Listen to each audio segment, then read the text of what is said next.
Hi, it's Fias Tarot. Hello, Pisces placements. Okay, so this is your love reading ngayong August pagdating sa current person and sa new person. Okay, so syempre, before tayo mag-start, kung hindi ka pa nakapag-subscribe, please do subscribe and hit the notification bell para lagi po tayo maging updated sa mga mangyayari pa lang. Okay, so kung meron pa pong mga tanong, just message me sa akin pong FB page for more info.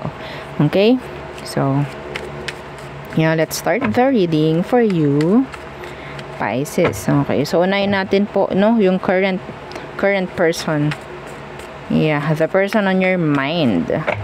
Okay, let's see ano bang situation ninyo nitong taong to, Pisces. Anong sitwasyon ninyo?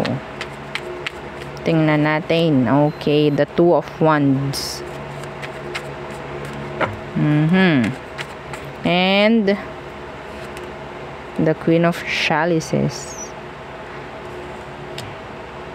Meron nang nangangapa dito. Mahal pa ba ako? Parang may ganon. Okay, yeah, the King of Chalices. We have a pair. Some of you may energy ng separation dito because of the Two of Wands. Okay? Yeah, the Six of Chalices. Uy. Someone is bitter. Someone is bitter. I think you're mirroring each other, Pisces. Okay. May lumalayo dahil kailangan. Yeah. Pero nandun yung bitterness. Okay, nandun yung bitterness. Yeah. Okay, tingnan natin ano bang meron sa taong yan. Anong meron sa kanya. Okay. The King of Pentacles. Some of them, pwede silang businessman, businesswoman, may sariling mga pinagkakaabalahan. Okay, some of them, they're practical. Okay, and grounded. Parang ganun eh. Okay, the King of Pentacles. Okay. Ang dami naman. Two of Pentacles, Queen of Swords. I think this person may ang tawag dito, may kailangang piliin. Ha, Pisces, may kailangang piliin itong taong to. Kung anong tama, kung anong dapat. Okay, let's see. What's with this King of Pentacles? Too many people. King of Pentacles. What's this? This is responsibilities then. Okay. Yeah, the Knight of Swords. Meron kang kailangan sa taong to. Komunikasyon, sagot, action. Okay. Kalinawan. Responsibilidad ng taong to yun. Okay? So, I think, kung may nangyaring separation, kailangan lang lumayo. Okay? Pero, yeah. Nandun nga yung bitterness. Some of you, there's a third party involved. Kailangan ko lumayo. Oo, parang ganyan. Or, kailangan ko maghintay pagdating sa kanya. Parang ganon. Responsible itong taong to. Okay? May hinihintay ka na action sa kanya, salita, kung ano man. Parang siya kasi nagmamaniobre ng sitwasyon. Nasa sa kanya eh. Parang oo. Okay. Anyway, ano bang emosyon nito sa'yo? Tingnan natin. Anong emosyon nito? Meron din kasi ditong hindi maging available emotionally. Parang ang layo-layo. May gap pagdating sa emosyon. Parang may pagdistansya or may distansya pagdating sa emosyon. Okay. Anong meron pagdating sa emosyon niya for you? Let's see. Yeah, the Two of Pentacles in reverse again. Meron na naman tayong 2. Okay, what's with the Two of Pentacles in reverse?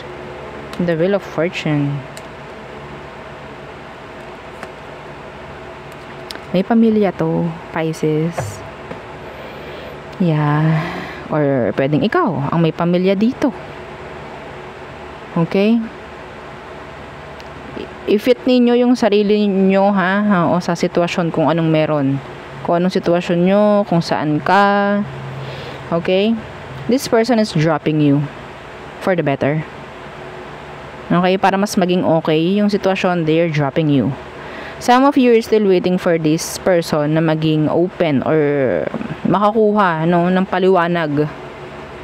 Okay? Or ikaw, naghihintay ng paliwanag from them. Yeah.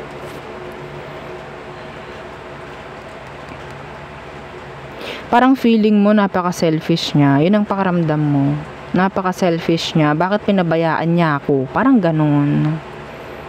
Parang hinayaan na lang niya ako. Pero, yes, alam mo na itong taong to ang responsibilidad ang responsible, no? Responsable pagdating sa sitwasyon. I'm sorry, mali-mali yung mga sinasabi kong salita. Okay. Okay. So, let's see. Ano bang meron? Next action ng taong to pagdating sa'yo, Pisces. What is their next action? Parang pinabayaan. So, you feel like nabibitter ka or nasasaktan ka sa sitwasyon mo, parang wala na siyang pakialam sa'yo, pero yeah, I think some of them meron talagang something like someone or family involved. Okay? Sino bang pipiliin mo? Parang ganun yung naririnig ko sa'yo, Pisces. Sino bang pipiliin mo? Ako ba? O yung pamilya mo? Mga ganun. Let's see, anong next action niya? And the Four of Wands. And the Nine of Chalices. Kung ano sa tingin mo, no, ang magbibigay ng peace, ng stability sa taong to, yun ang pipiliin niya. Kailangan itong pumili, The Ace of Chalices is here in reversed. Okay? The Two of Chalices is here. Yeah, the Page of Chalices in reverse. Ang ginaw. Nilalamig ako.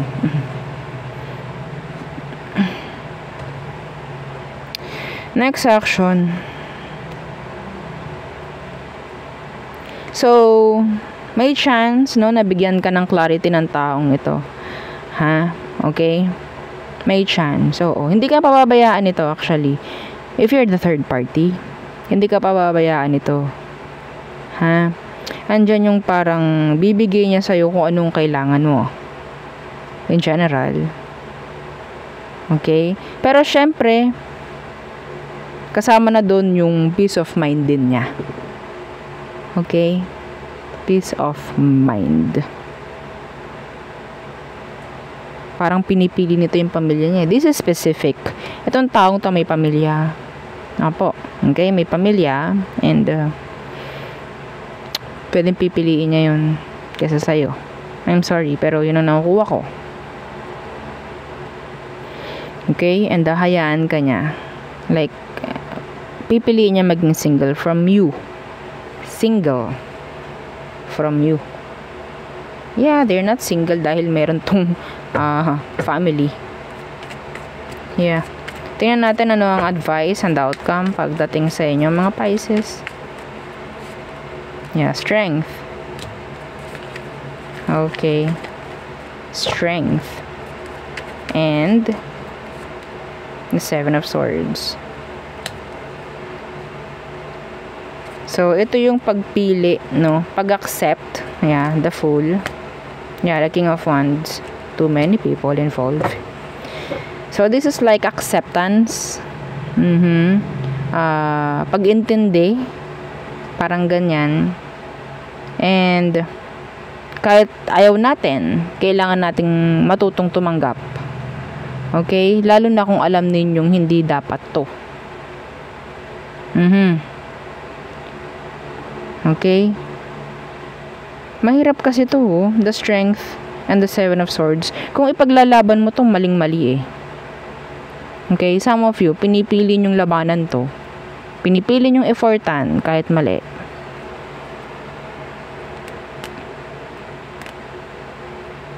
Sa totoo lang. Okay? Yeah, the Emperor in reverse. The Five of Pentacles, the World in reverse. Pag to pinili yung pilitin, no? Pag pinilit nyo to, kayo lang din naman eh, ang masasayangan eh, if ever. Just learn to accept kung anong magiging desisyon ng isa. Masakit man, ayaw mo man, dun tayo sa dapat. Parang ganun. Okay? Matuto tayo na mag-release ng mga kailangang i-release. At, yes, para makapagsimula lang din muli. Okay? Para makapagsimula ka rin muli. Kailangan mong may mga iwan, kailangan mong may mga tanggapin. Pagdating dyan. Hindi ko rin talaga isantabi yung mga energy rito na talagang pipilitin ito. Kapag pinilit nyo to, asahan nyo, i-take advantage ka ng taong to. Ha? Because of your emotion. Yeah. Pinilit mo. Okay, pagbibigyan kita, go. Tapos, magagalit tayo kapag hindi tayo napaprioritize.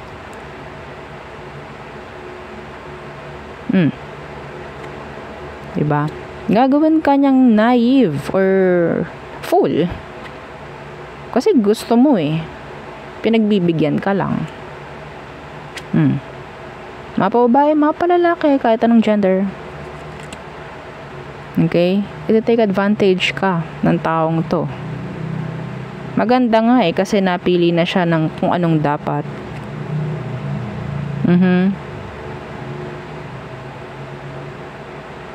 Ang ganda nga ng gagawin niya eh. The Four of Wands and the Nine of Chalices. Both parties. Doon sa isa na legal maybe, and sa'yo, alam niya na mag-step up. Alam niya na maging responsible. Okay? So, matututo na lang dapat tayo or, yeah, na tumanggap. Okay? Kung ano man. Yeah, yun ang aking nakikita for you.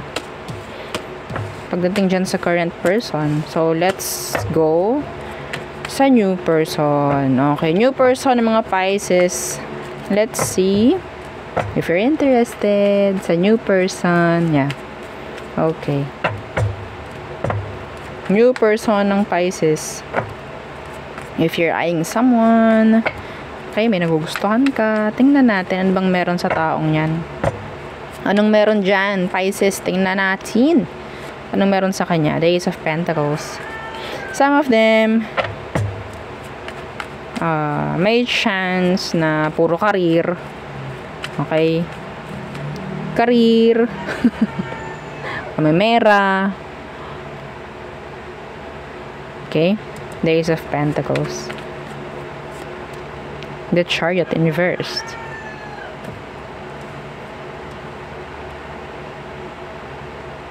They're dealing with something. Okay? Yeah. Okay. Sa ngayon, ang nakukuha kong energy sa kanya, binabypass niya yung healing. Okay? Binabypass nito yung healing. Pero, yeah, gusto niya mag-heal, actually. Dealing with something from the past. Yeah, the Page of Wands. Okay? Nagsisimula ito muli. Yeah. Gusto na itong magsimula muli. Ito, iba sa kanila, nakukuha ko. This is so specific, okay? Gumagastos na gumagastos. Pagdating sa sarili. Okay? Pero parang hindi nila na-appreciate kung anong meron sila. Pwedeng Cancer, pwedeng water, Cancer and earth sign. Yeah. Still, hindi pa rin nakaka-move on from their past, actually. Okay. Ano bang situation? Tingnan natin. Yeah, the Ten of Pentacles. So, sa ngayon, focus talaga nito is pera. Yes. Oo. Parang ang ginagawa nitong escape from something sa past niya is career, job niya, business niya, kaperahan, stability. Okay? Pero parang may kulang. Yes. And malungkot pa rin itong taong to. Yeah, see the Ten of Swords. Malungkot pa rin siya. Okay. Tingnan natin kung ano magiging next action niya towards you. Okay? Ano magiging next action nito towards you, Pisces? The Five of Chalices. Kakailanganin ka nito. Oo. Parang gagawin ka niyang crying shoulder. Yes. Yeah. See, the Six of Pentacles. Okay? Gagawin ka niyang crying shoulder.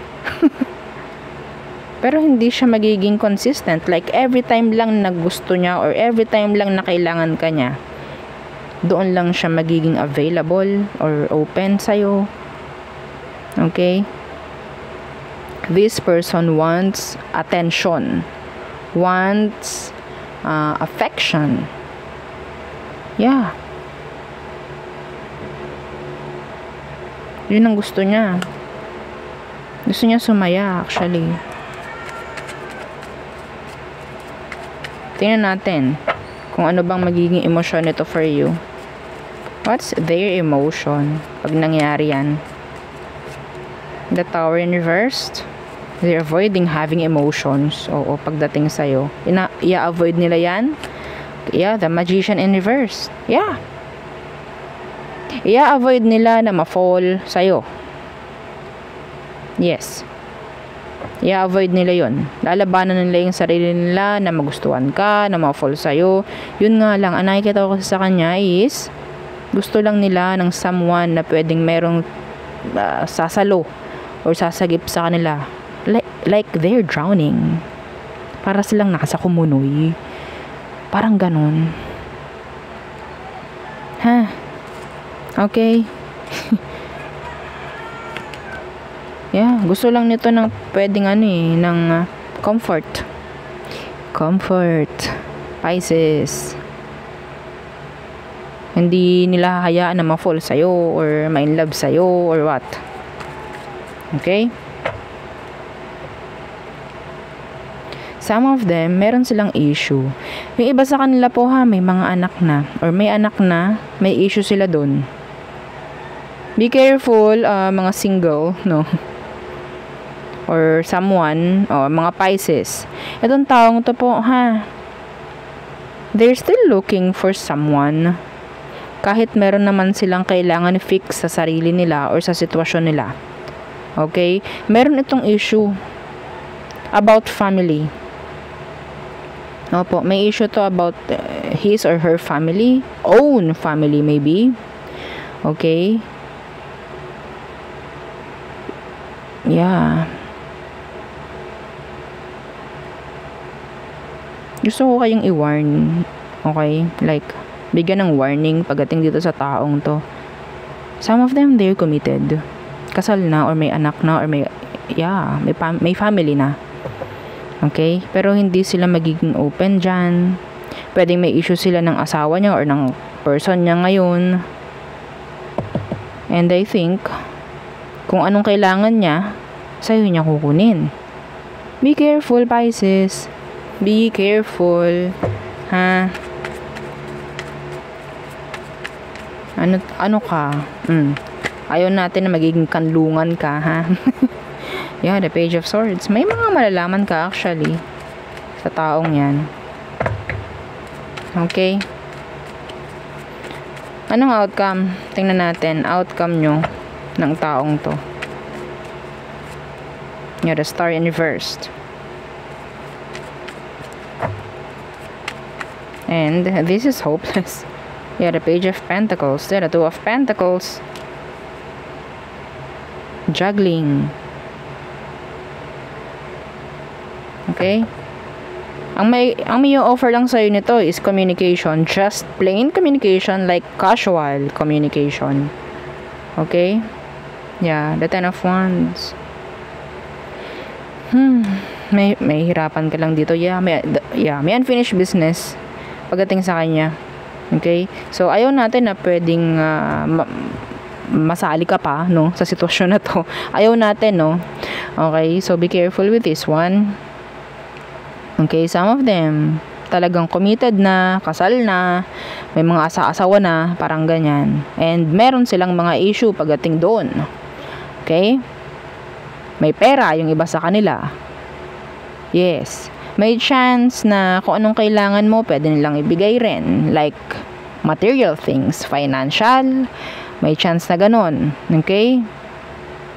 Pero, yes, pagdating sa love, they're not available. Okay? This is, okay? Walang may offer sa'yo to na long term na relasyon. Yeah. Walang patutunguhan to. Pisces, itong kung sino man ito na nagugustuhan mo. Okay, so pwedeng earth sign, Cancer, water, a lot of earth sign actually. Taurus, Virgo, Capricorn. So we have here Scorpio, Virgo, and Aquarius. Okay, so zodiac sign naman is hindi naman ganon ka-important. Okay? Yung energy ang mas importante dito. Okay? So, yun ang nakikita ko.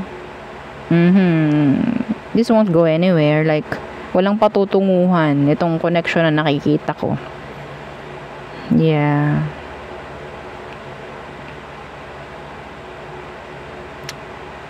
Okay, so there. Yun ang aking reading for you, Pisces placements. Again, don't forget to like, share, and subscribe. And yeah, follow our FB page. Thank you. Bye.